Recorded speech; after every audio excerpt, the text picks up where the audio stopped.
ଆଜି ଘରକୁ ଆସିଥିଲା ମାଛ ତ ମୋତେ ମାଛ ପସନ୍ଦ ନୁହଁ। ମୁଁ ଭାବିଲି ଆଜି ମୁଁ ଲଞ୍ଚରେ କ'ଣ ଖାଇବି ବୋଲିକି ତ ମୁଁ ଭାବିଲି ବ୍ୟାଟର ତ ଅଛି, ଯାଉଛି ଗୋଟେ ପିଠା ବନେଇକି ଖାଇଦେବି। ତ ମୁଁ ଏଠି କ'ଣ କରିଛି ନା ବ୍ୟାଟର ନେଇଛି, ସେଥିରେ କିଛି ମୁଁ ଲଙ୍କା ପକାଉଛି ଆଉ ଧନିଆ ପତ୍ର ପକାଇବି। ଏଥିରେ ପକାଇକି ମୁଁ ଏଠି ପିଆଜ ପକାଇବି। ପିଆଜ ପକାଇ ସାରିଲା ପରେ ଟିକେ ଲୁଣ ପକାଇକି ମୁଁ ଆକୁ ବ୍ୟାଟର ରେଡ଼ି କରିକି ରଖିବି। ଦେଖନ୍ତୁ ମୁଁ ଏଠି ପିଆଜ ପକାଇ ନେଇଛି। ଏବେ ମୁଁ କ'ଣ କରିବି ନା ଆକୁ ଭଲସେ ପୁରା ଗୋଳେଇ ଦେବି। ଗୋଳେଇକି ପୁରା ବ୍ୟାଟର ଭଲସେ ରେଡ଼ି କରି ରଖିବି। ତ ମୁଁ ଏଠି କ'ଣ କରିଛି, ତାୱାକୁ ପ୍ରଥମେ ଗରମ କରି ରଖିଥିଲି।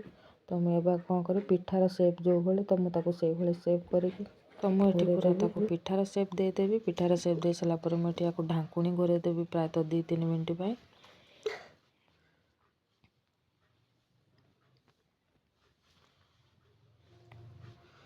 ଢାଙ୍କୁଣି ଖୋଲା ପିଠା ଅଧା ହେଇଯାଇଛି ନା। ଏବେ ମୁଁ କ'ଣ କରିବି ନା ଏଥିରେ ତେଲ ପକାଇ ନେବି। ତେଲ ପକାଇକି ପୁଣି ଆଉ ଥରେ ଟିକେ ଢାଙ୍କି ଦେବି। ଢାଙ୍କିବା ଦ୍ୱାରା ପିଠାଟି ପୁଣି ପୁରା ଭଲସେ ହେଇଯିବ।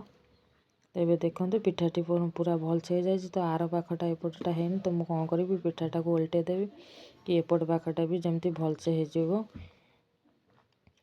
ତ ଦେଖନ୍ତୁ ଏବେ ପିଠା ମୋର ପୁରା ସମ୍ପୂର୍ଣ୍ଣ ତିଆରି ହେଇଯାଇଛି। ମୁଁ ଏଠି 2ଟା ପିଠା ବନେଇଛି। ମୁଁ ଆକୁ ଆଚାର ସହିତ ସର୍ଭ କରିବି। ଆଚାର ସହିତ ଖାଇବା ଦ୍ୱାରା ଟେଷ୍ଟ ବହୁତ ଭଲ ଆସିଥାଏ। ଆପଣ ଚାହିଁଲେ ସ୍କିପ୍ ମଧ୍ୟ କରିପାରିବେ। ଭିଡ଼ିଓଟି ଭଲ ଲାଗିଥିଲେ ଲାଇକ୍, ସେୟାର, ସବସ୍କ୍ରାଇବ୍ କରିବା ପାଇଁ ଭୁଲିବେ ନାହିଁ।